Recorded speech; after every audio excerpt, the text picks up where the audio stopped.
Confident, confident, confident. I can be confident, confident, confident, confident. I can be confident at work. Hello and welcome to the Confident at Work podcast. I'm your host and your confidence coach, Anna Manning. And today, owing to the fact that it is in fact the first day of my period, I have had to bribe myself into recording this episode by telling myself that I'll have a delicious can of IPA and a packet of strawberry laces in the bath after I've recorded it. Now, you probably don't need that level of information. But sometimes people say to me, oh, how are you so consistent? And the truth is that sometimes it's by bribing myself like a 5-year-old. Not that I would give a 5-year-old beer, but yeah. So today we're talking about being not necessarily loud, but proud and owning your strengths. So in our last episode, we looked at how we've all got weaknesses. And if you want to feel truly down in your bones confident, you've got to get on board with the weaknesses. You've got to embrace them. You've got to say, okay, I accept it. And interestingly, strengths is kind of the same. So many people find it a lot easier to downplay their strengths than confidently kind of own them and talk about them. Especially my people, especially the people that love listening to these podcast episodes.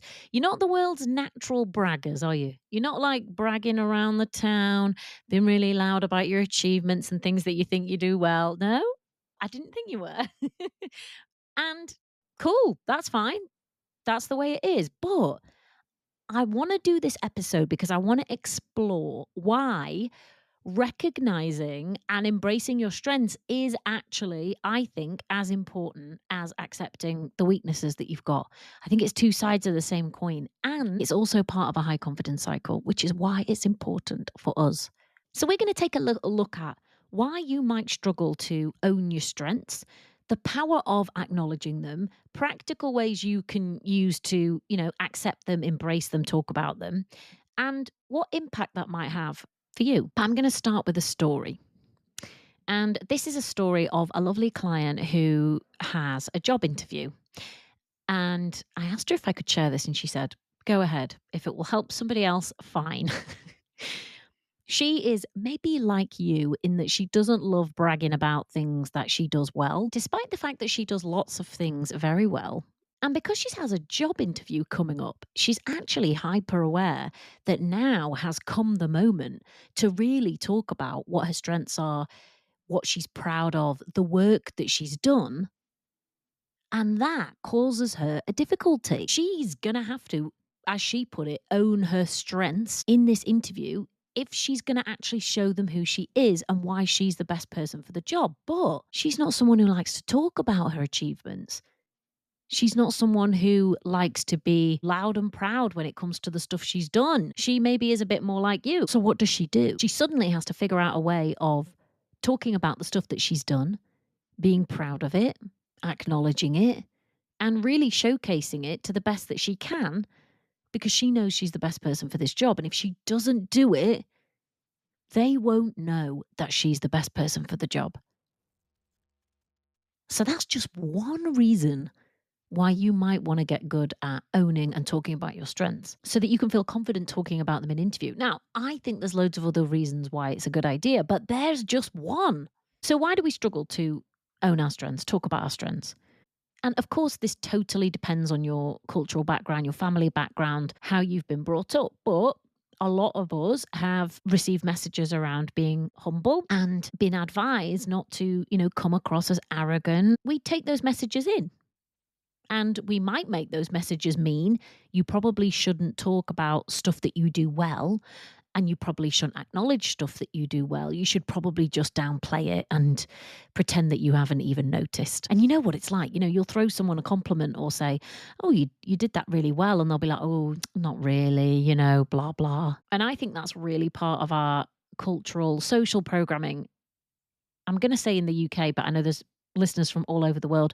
It may be that you're from a cultural programming like this too, right? You kind of downplay stuff. There's the fear of standing out or being judged for showing off. Who got told as a kid, don't show off, stop showing off? That was a thing that you got told. If you dare to show off, You got told not to. Cut down, shut down, whatever it was you weren't supposed to show off. Which, okay, cool. But again, you internalize that message, and then what happens? You've got a strength, you're really good at something, there's something you have to acknowledge. Maybe it's that you're sat in an interview and you really need to be able to tell people what you're good at, but you were told not to show off, and you've really learned that that is probably a bad idea. So now what do? You're in a catch-22. You kind of have to show off, but you can't. Or if you do, you're at best unlikable and at worst an arrogant show-off. Eek. We also have this kind of tendency, and this is part of a low confidence cycle as well. And if you don't know what I'm talking about with high and low confidence cycle, click in the show notes, take the confidence assessment. That's going to tell you whether or not you're in a high or a low confidence cycle and what you can do about it. But this tendency to focus on our weaknesses and laser in on those whilst kind of ignoring or glossing over things that go well or that we've done well is generally part of a low confidence cycle. Any tendency, which is also part of a low confidence cycle, towards self-doubt. So if you're feeling like a bit of an imposter, or you've got doubts around, should I be here? Am I good enough for this? What are they going to think of me? All that kind of thinking is going to cast doubt on your ability to be able to own your strengths and say, actually, yeah, I do that really well. Part of a high confidence cycle is being able to acknowledge and notice things that you do well.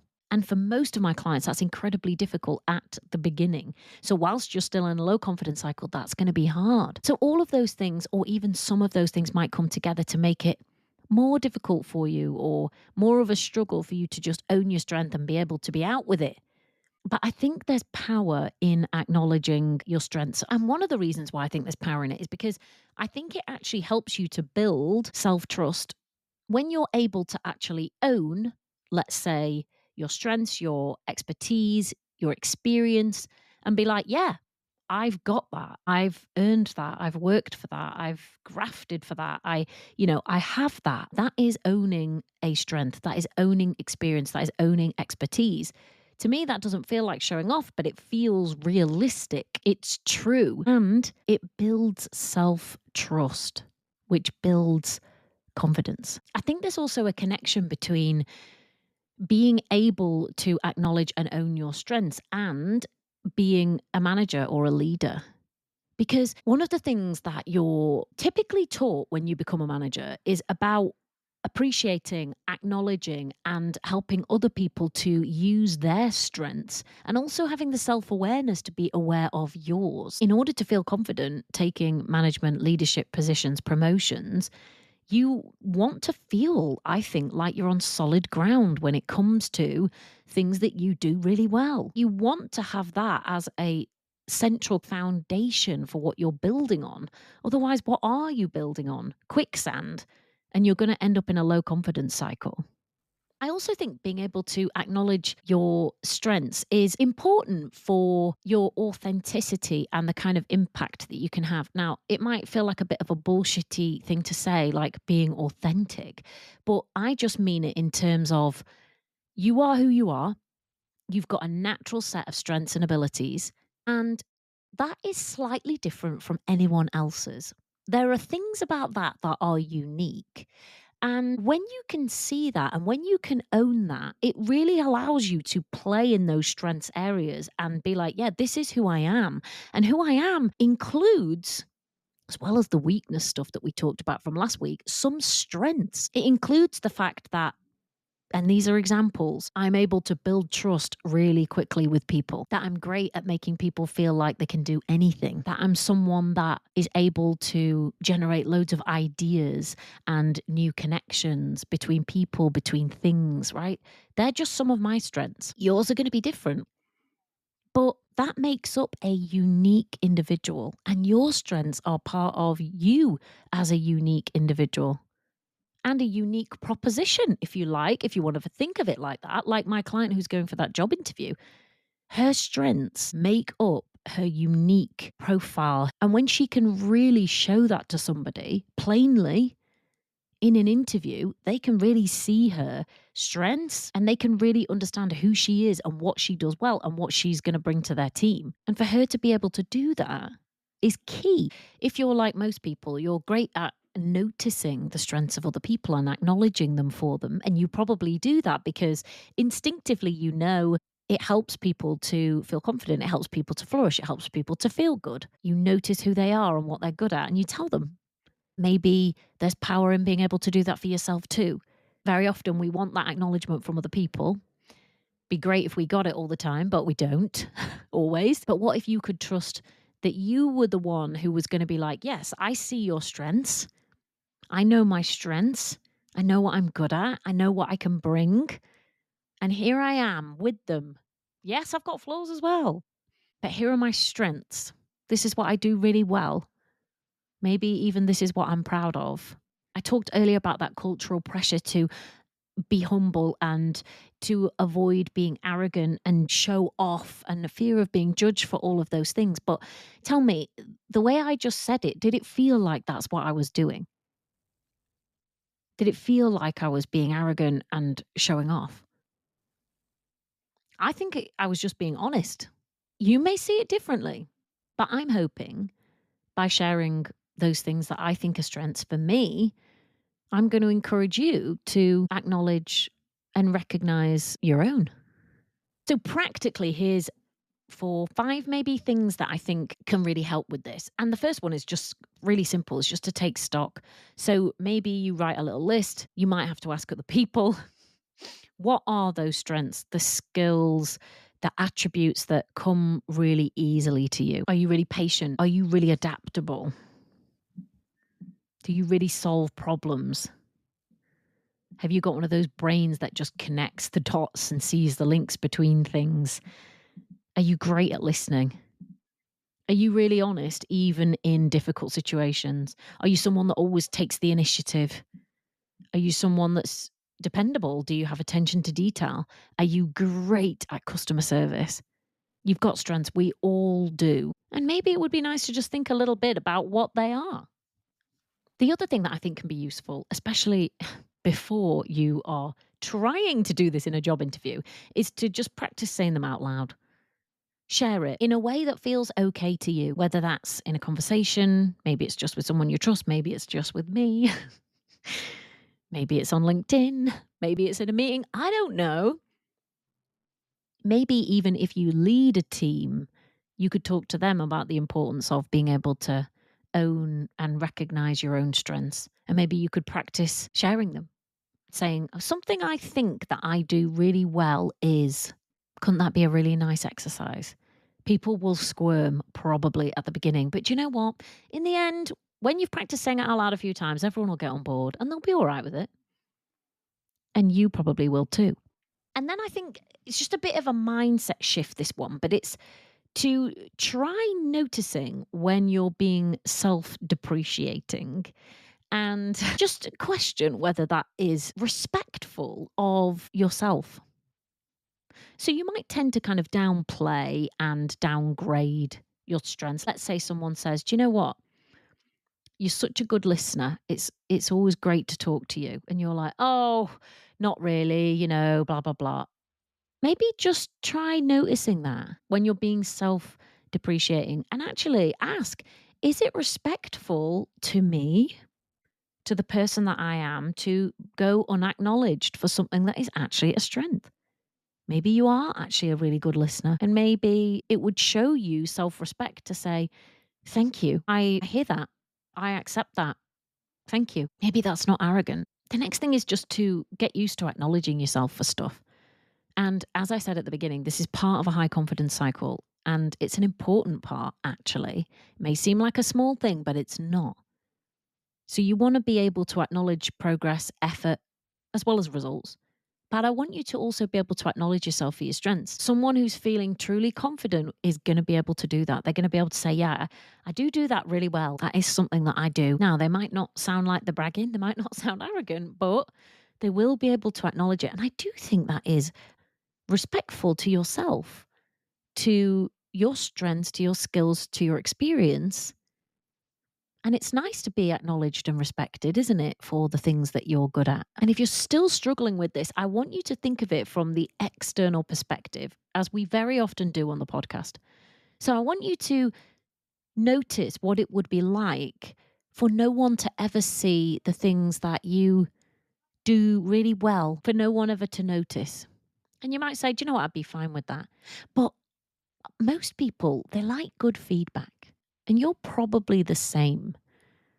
So if it would feel nice to you, if it would feel supportive, if it would help build your confidence, if somebody around you noticed your strengths and said, you know, I've noticed that you're someone I can always rely on, and I really appreciate that about you. If that would feel good to you, if you think that that would be generally supportive and helpful to your confidence, then I'm going to suggest that it would also be helpful and supportive to your confidence if you were actually able to do that for yourself.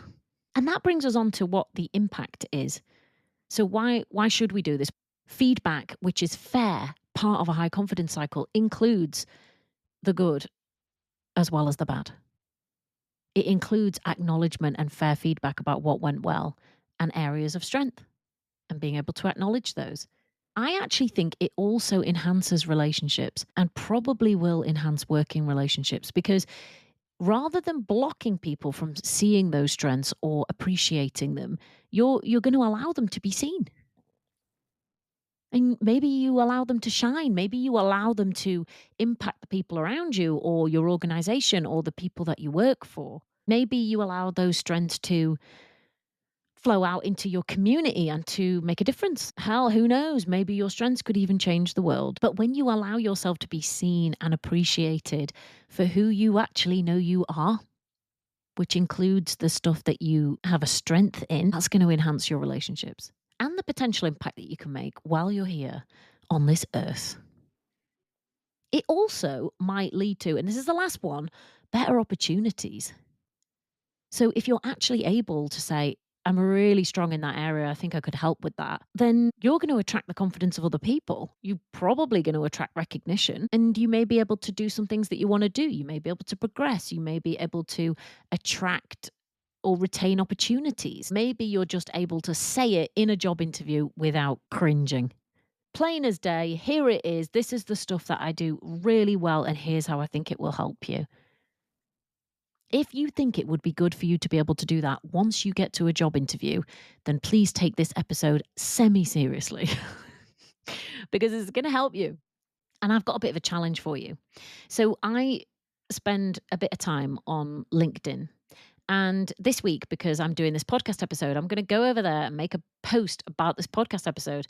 And I'm going to say something I feel is a particular strength of mine is, and I'm going to say one. And I'm going to invite people to join in. So if you ever use LinkedIn, come and join me. I will leave a link in the show notes and you can practice this and try this out without cringing, or maybe with cringing, with me on LinkedIn. So what do we know at the end of this episode? That it's important to be able to actually own your strengths and talk about them to build your own confidence. If you want more help from me to feel more confident at work, we're going for it in 2025. This could be your most confident year yet. I really hope that it will be for a lot of people. And I hope this podcast helped you. But if you want more help, come and join us inside the Confident at Work membership. This one's just for women. We have training, coaching, and ongoing confident badassery, helping professional women feel confident in 2025. We're going for it. Come and join us. We're having a lovely time. If you want to do private coaching, then there's a link in the show notes. Click through, book an appointment. We'll have a call. You can tell me about your challenges. I'll tell you what work I think we need to do in order that you feel confident at work. If I can help you, I'll tell you. If I can't, I'll tell you that too, and see whether there's anywhere else that I can signpost you. All right. I will see you maybe on LinkedIn or at least in next week's episode. Bye. Confidence, confidence, confident. I can be confident. Confidence, confidence, confident. I can be confident.